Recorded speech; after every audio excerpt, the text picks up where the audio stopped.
Evet, tuzlama ekibi halen gelmediğinden dolayı okula çıkan sokağımız maalesef.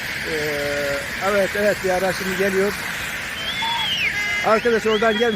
Çocuk kaç kenar, bak. Kenarıya kaç. Yavaş. Ya amca oradan inme oradan ya. Git öbür yolu kullan. Az kalsın çocuklara çarpacak.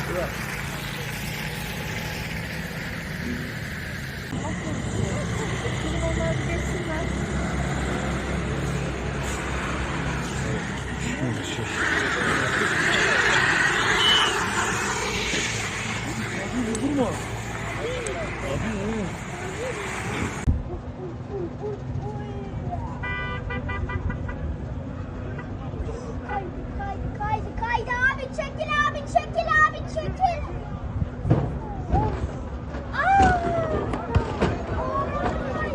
Araba kaydı.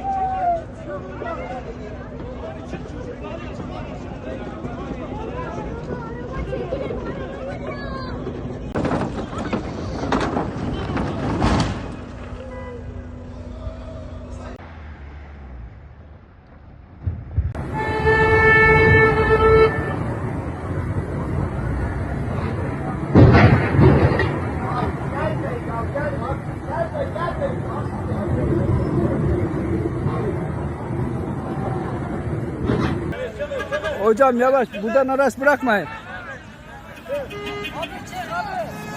Yavaş abi, yavaş. Yavaş abi,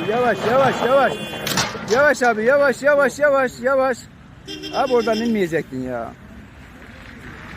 Abi gene iyi.